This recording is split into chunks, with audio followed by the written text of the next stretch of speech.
Vous êtes-vous déjà demandé quels secrets obscurs se cachent derrière l'éclat des châteaux enchantés et les sourires de Mickey Mouse? Préparez-vous à vous aventurer dans la face cachée de l'histoire de Disney, où l'ambition, le génie créatif et les rumeurs s'entrelacent dans un conte aussi fascinant qu'inquiétant. Le rêve d'une souris et d'un homme. Nous sommes en 1923. Un jeune homme nommé Walt Disney arrive à Hollywood avec une valise pleine de rêves et un court-métrage d'animation intitulé Alice's Wonderland. Les débuts sont modestes. Un garage devient son premier studio. Son frère Roy rejoint le projet, apportant la stabilité financière que Walt, avec sa vision débordante, ignore souvent. Disney Brothers Studio est né. Mais le chemin est pavé d'embûches. Son premier personnage à succès, Oswald le lapin chanceux, lui est arraché par un distributeur sans scrupules.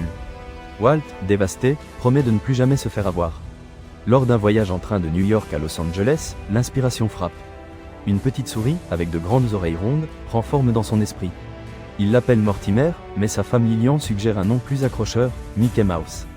En 1928, Steamboat Willie révolutionne l'animation en synchronisant le son et l'image. Mickey Mouse devient une sensation mondiale. Disney a trouvé la clé du succès. L'empire de la fantaisie grandit. Les années 1930 marquent l'âge d'or des courts-métrages de Mickey, Donald et Goofy. Mais Walt Disney aspire à plus. Il veut créer le premier long-métrage d'animation en couleur. Tout le monde le prend pour un fou. Personne ne va payer pour voir un dessin animé de longue durée, lui dit-on. Mais Walt ne se rend pas. Il investit toute sa fortune et s'endette jusqu'au cou pour produire Blanche-Neige et les 7 nains. La première, en 1937, est un triomphe retentissant. Le film rapporte des millions et sauve Disney de la faillite. Blanche-Neige est suivie de Pinocchio, Fantasia, Dumbo et Bambi. Disney perfectionne sa technique, élève l'animation au rang d'art et crée un univers de personnages inoubliables. La Seconde Guerre mondiale frappe durement. Le studio se consacre à la production de propagande de guerre. Après la guerre, Disney fait face à une nouvelle crise. La télévision menace de supplanter le cinéma.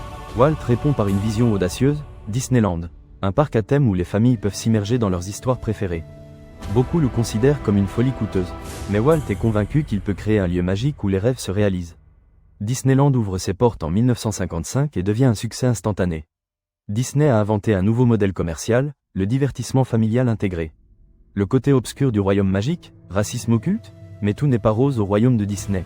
Au fil des ans, la société a été accusée de promouvoir des stéréotypes raciaux et culturels dans ses films.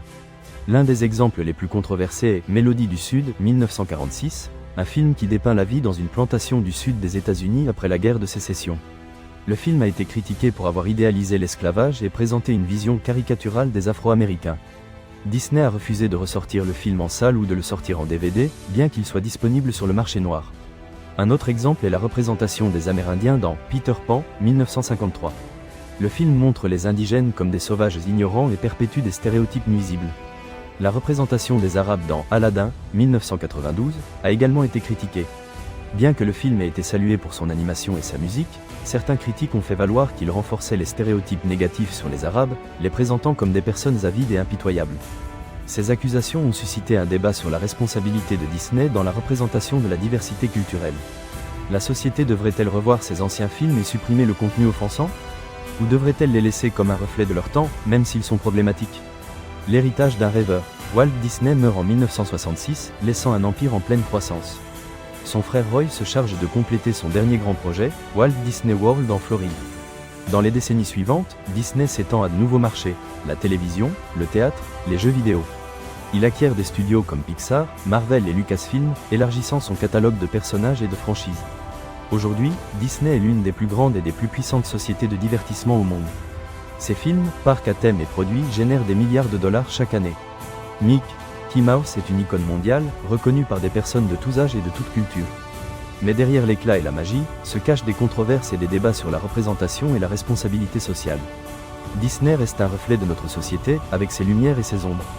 Réflexion finale. Parce que parfois, derrière un simple château de contes de fées, il y a toute une histoire d'ambition, de créativité et de controverses que peu connaissent. Si vous avez aimé ce voyage dans la face cachée de Disney, n'oubliez pas de vous abonner à notre chaîne pour découvrir d'autres histoires fascinantes derrière vos marques préférées. Et laissez-nous dans les commentaires quelles marques vous aimeriez que nous étudions ensuite.